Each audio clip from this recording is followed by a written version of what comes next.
Divulgado o retrato falado do suspeito em jogar pedras em veículos na via Imigrantes. Violência por estupro aumenta na região.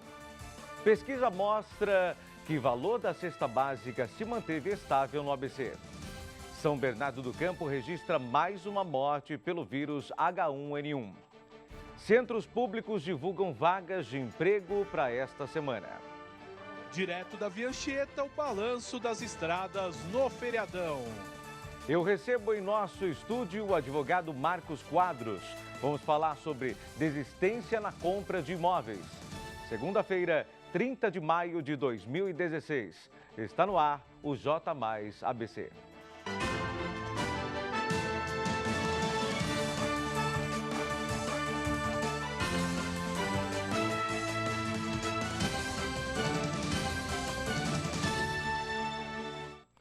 Boa noite. Região tem mais uma morte em decorrência da gripe H1N1. Subiu para 23 os casos de óbito em virtude da gripe influenza A. A última ocorrência foi na cidade de São Bernardo do Campo. Outros 19 casos de gripe estão sob análise na região para que seja averiguado pelo Instituto Adolfo Lutz se é ou não o vírus H1N1. Santo André é a cidade com o maior número de vítimas, 10 mortes. São Bernardo aparece em segundo lugar, com 7 óbitos. Mauá com 4 e Ribeirão Pires e Rio Grande da Serra com 1 morte. São Caetano do Sul não registrou óbitos pela gripe A e Diadema ainda analisa uma morte suspeita. Os principais sintomas da gripe influenza A são febre acima dos 38 graus, dores no corpo, dor de garganta e cabeça, tosse, espirros, calafrios, fadiga ou cansaço e mal-estar. Também pode ocorrer diarreia e vômitos. Foi divulgado o retrato falado do suspeito de jogar pedras em veículos na rodovia dos Imigrantes. Uma pessoa morreu. A Polícia Civil divulgou o retrato falado do suspeito de matar com uma pedrada o estudante Reinaldo Lima de Souza Júnior, de 17 anos, na rodovia dos Imigrantes, na altura de Cubatão. No momento do crime, o adolescente dormia no banco do passageiro quando foi atingido por uma pedra de cerca de 20 quilos, jogada contra o carro por assaltantes que estavam na lateral da pista, na altura do quilômetro 59. O retrato falado, divulgado pelo setor de inteligência da polícia na região da Baixada Santista, foi feito com base no relato de várias testemunhas. Um dos suspeitos, que teria atirado a pedra, foi descrito como moreno escuro, magro, 1,75 m de altura e aproximadamente 18 anos. Além do turista de 17 anos, que morreu após ser atingido por uma pedra enquanto dormia, pelo menos outras 5 pessoas tiveram os carros danificados por rochas e galhos e registraram boletins de ocorrência. As vítimas disseram que pelo menos 20 homens teriam participado da ação, mas até o momento ninguém foi preso. O secretário da Segurança Pública, Mágino Alves Barbosa Filho, durante a entrevista em Santos, afirmou que vai pedir reforço e solicitar a Ecovias instalação de câmeras exclusivas para monitoramento no começo e no fim dos muros para avaliação de situações de risco, como pessoas invadindo a pista ou grupos atrás do muro, visando dar mais agilidade à ação policial. Além disso, também será solicitada à concessionária melhorias na iluminação até a interligação com a via Anchieta, um trecho de aproximadamente 2 quilômetros. Violência sexual contra as mulheres aumenta na região. Os casos de estupro na região cresceram 76% no comparativo do mês de abril deste ano com o mesmo período do ano passado. As ocorrências saltaram de 21 para 37. Os estupros também cresceram no comparativo do mês de março. No ABC, esse tipo de crime foi de 33 para 37. A cidade com o maior índice de violência sexual foi Santo André, onde 11 mulheres sofreram abuso em abril desse ano. No ano passado foram 7 ocorrências, um salto de 57%. São Bernardo aparece em segundo lugar. A cidade registrou casos de estupro. A cidade registrou 9 casos de estupro em 2015, número que subiu para 11 em abril deste ano. Mauá vem logo em seguida, com 7 casos, frente a 3 do ano anterior. Já Diadema, na comparação entre março e abril, foi registrado um caso a mais. As ocorrências passaram de 6 para 7. São Caetano, Ribeirão Pires e Rio Grande da Serra tiveram apenas um caso de estupro em abril, sendo que Rio Grande não teve registros em épocas anteriores. Os dados são da Secretaria de Segurança Pública do Estado de São Paulo. André Janocari, para o J+ABC. Começa a reforma no Teatro Fundação. As obras devem terminar ainda este ano. O governo federal liberou para São Caetano R$ 700 mil para os serviços relacionados com a acessibilidade do espaço, como saída de emergência, banheiros, estúdio de gravação, camarins e revitalização de outros espaços do prédio. O local tem 48 anos e não passava por uma reforma há anos. A segunda-feira foi de tempo nublado no início da tarde. Choveu em alguns pontos, fazendo com que a temperatura caísse ao longo do dia na região. Ainda podem ter pancadas de chuva nesta noite. Veja a previsão para amanhã.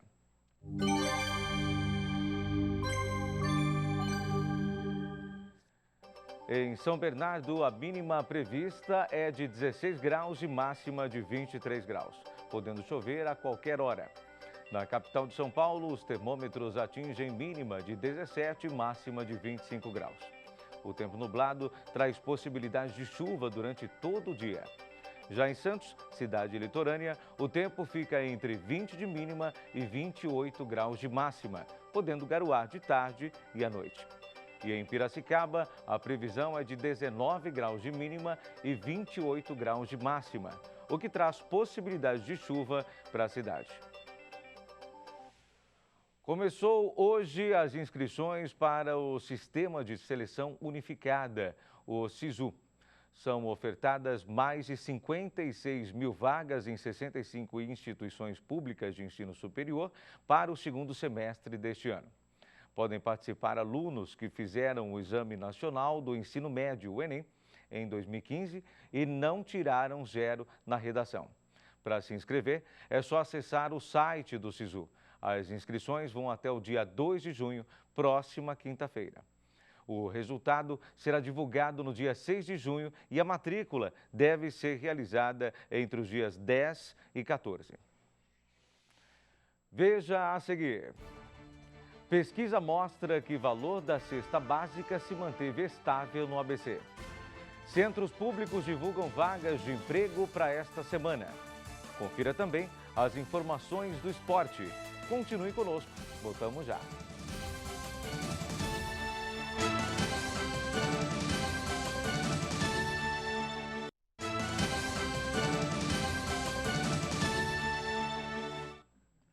De acordo com pesquisa elaborada pela Companhia Regional de Abastecimento Integrado de Santo André, a cesta básica se manteve praticamente estável. Veja mais detalhes em nossa reportagem. O conjunto de 34 itens que compreendem a cesta básica teve alta aferida de apenas 0,63%, acréscimo de R$ 3,42 em relação à semana anterior. O preço médio de todos os produtos juntos era de R$ 538,91. Agora sai por R$ 542,33. Apesar da estabilidade, alguns itens vêm apresentando consecutivas altas ao longo do ano. Dentre eles, o feijão, que saltou de R$ 3,00 para quase R$ 4,00, e o leite, que subiu de R$ 2,00 para algo próximo dos R$ 3,00. No caso do grão, o final do verão úmido prejudicou a qualidade. Além disso, com o período que antecede a safra de inverno, são menores as ofertas devido à necessidade de irrigação. São estes os fatores que contribuíram para a alta de 6,01% nesta semana. Já as principais quedas apontadas pelo levantamento estão a unidade do pé de alface, menos 6,25%, além da batata, que ficou menos 4,90% mais em conta. O dólar fechou em queda nesta segunda-feira, dia 30 de maio, voltando a ser cotado abaixo de R$ 3,60. Após ter acumulado alta de mais de 2% na última semana, vamos aos números do mercado financeiro.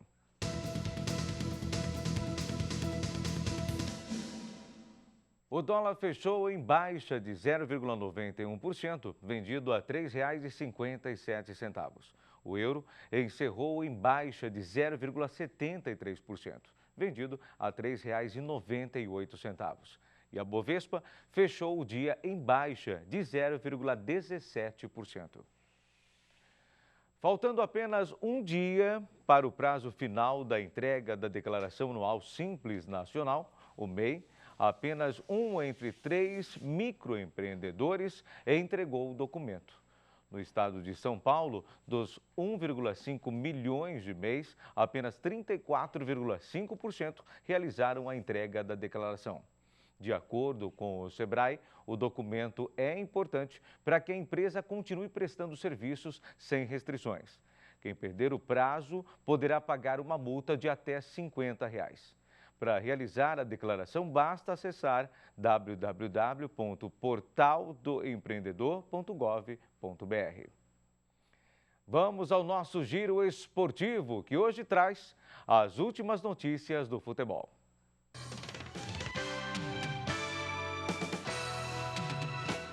Marcos, como foi a rodada do Brasileirão? Boa noite.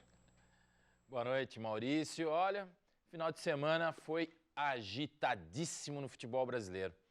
Ontem pela manhã, por exemplo, o Corinthians venceu o Sport lá no Recife por 2-0 e olha, parece que espantou um pouco a crise que rondava o clube. Destaque para um belo gol do meia Marquinhos Gabriel. Mas, sem dúvida nenhuma, o grande jogo da rodada para os paulistas ocorreu na tarde de ontem no Morumbi. São Paulo e Palmeiras jogavam também para manter ou até quebrar tabus, né? Deu o tricolor 1-0, que voltou a vencer um clássico depois de 10 jogos de jejum. É isso mesmo, 10 jogos que o São Paulo não vencia um clássico aqui em São Paulo. Já o Verdão não vence o São Paulo há 14 anos no estádio do Morumbi.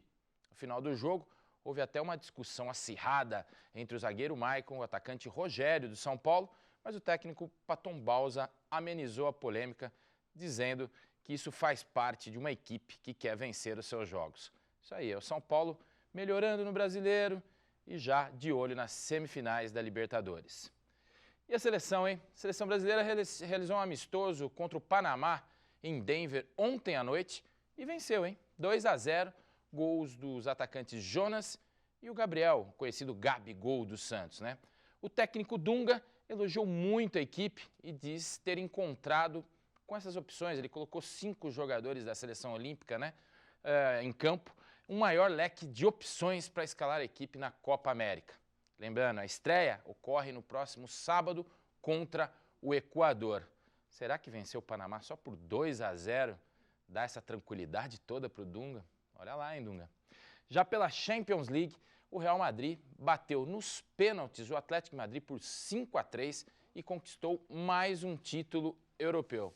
No tempo normal, o jogo terminou empatado em 1-1, uma linda festa no San Siro, na cidade de Milão. Aliás, as duas equipes saíram aplaudidas de campo. E falando daqui do ABC, amanhã o técnico Edinho, aquele mesmo, filho do Rei Pelé, ex-goleiro do Santos, será apresentado no Distrital Inamar como novo técnico aí do Água Santa, o conhecido Netuno. Ele vai dirigir a equipe na Copa Paulista e provavelmente na Série A2 do próximo ano. Olha aí, hein? Mais informações sobre essas notícias que eu dei agora aí, você pode conferir comigo daqui a pouquinho, 8 da noite, no Esporte Mais. Espero você. Boa noite, Maurício. Boa noite, Marcos. Obrigado pelas informações. São Bernardo tem hoje mais de 300 paratletas, divididos em 9 modalidades esportivas, coletivas e individuais. Alguns com grandes chances de conquistar medalhas nas Paralimpíadas Rio 2016. Porém, há alguns anos essa expectativa praticamente não existia. Afinal, até 2009 não havia incentivo para que pessoas portadoras de deficiência se dedicassem ao esporte em nível de competição. O coordenador de Paradesporto da Secretaria de Esportes e Lazer, Ivan de Oliveira Freitas, lembrou que a atual administração, além de ampliar o investimento na área, passou a auxiliar o trabalho desenvolvido por essas entidades por meio de convênios. Segundo o coordenador de São Bernardo, é o único município do estado a possuir quadra adaptada para jogos de futebol de 5 a goalball, modalidade criada para deficientes visuais, além do local adequado para treinamento das equipes de atletismo. Centros públicos divulgam vagas de emprego para esta semana. No próximo bloco, eu recebo em nosso estúdio o advogado Marcos Quadros, que vai falar sobre a desistência da compra de imóveis. Continue conosco, o J Mais ABC volta já.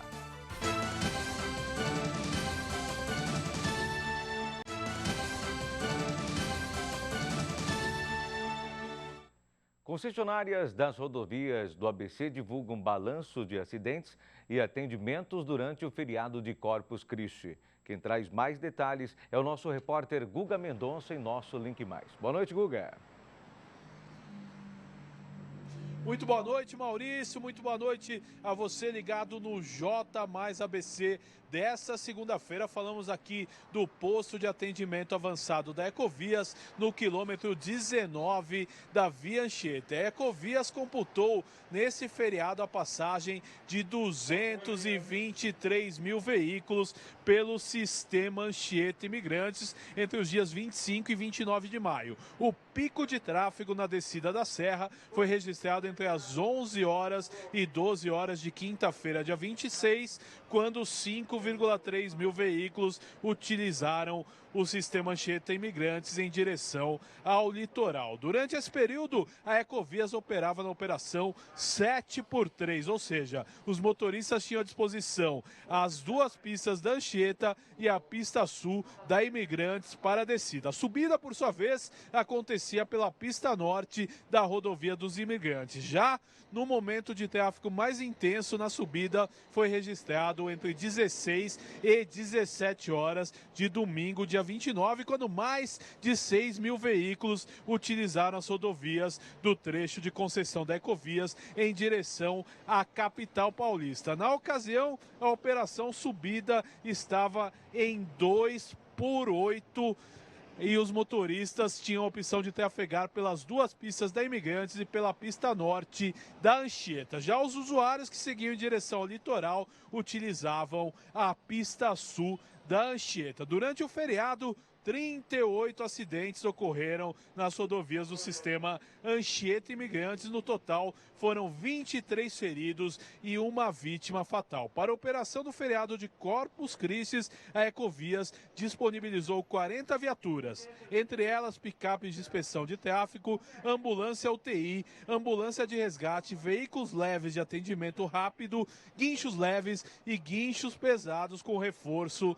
na equipe de profissionais. A concessionária realizou 912 atendimentos nas rodovias. Destes, 496 foram ocorrências por panes mecânicas, 328 necessitaram de apoio de guincho e 88 solicitaram socorro médico. Já no Rodoanel, a concessionária SP-Mar, responsável por 76% da administração da rodovia, registrou a passagem de 370 mil veículos no trecho sul e mais 120 mil no trecho leste durante a operação especial de feriado de Corpus Christi, entre 25 e 29 de maio. Deste total, cerca de 174 mil motoristas usaram o Rodoanel com destino às rodovias que dão acesso ao litoral paulista. Neste período, não houve acidente fatal. A concessionária registrou 12 acidentes, 8 no trecho sul e 4 no trecho leste, uma média inferior a 3 acidentes por dia.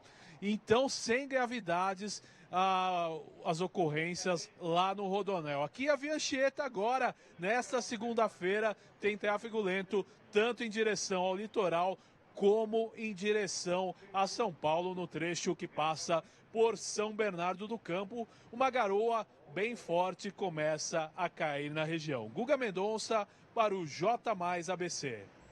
Obrigado, Guga. A procura por uma oportunidade no mercado de trabalho?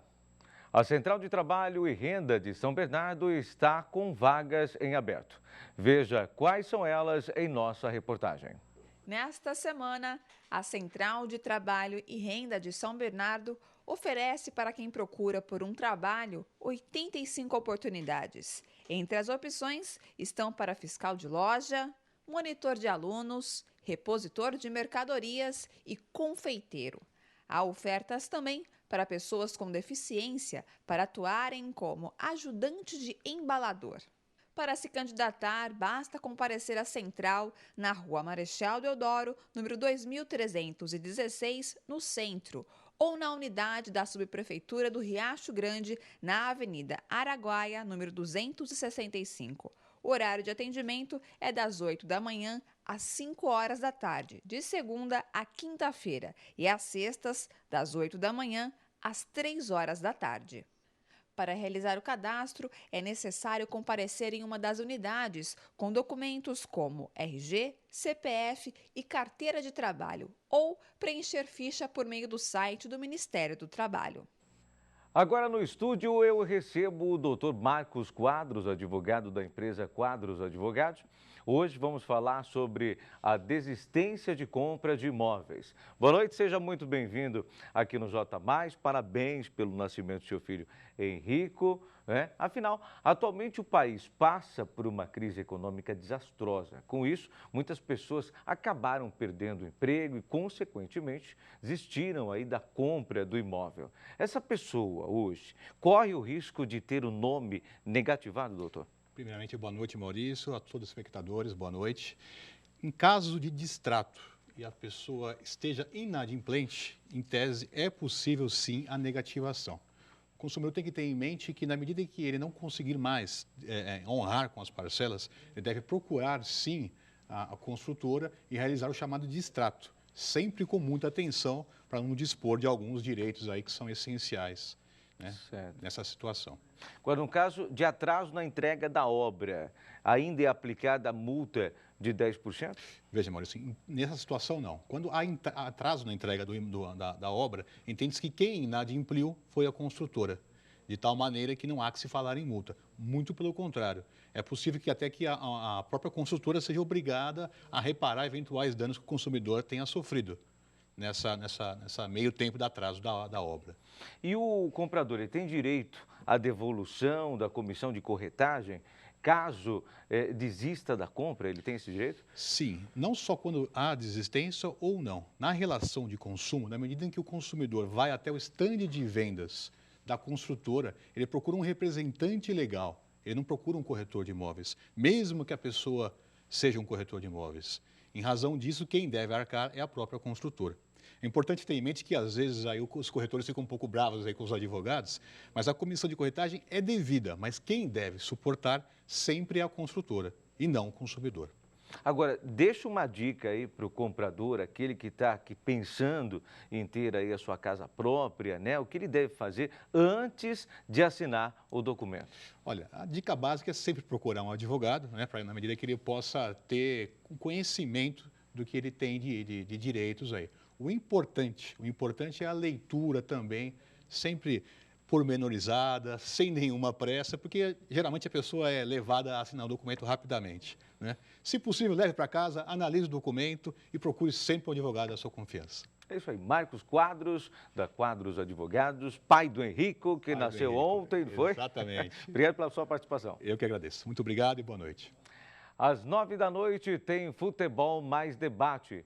Carlos Carreiras, Jorge Nicola e Guga Mendonça trazem informação com opinião sobre o mundo da bola. Saiba os detalhes da rodada do final de semana do Brasileirão. Não perca aqui na tela da TV Mais ABC. Veja também pelo site www.tvmaisabc.com.br.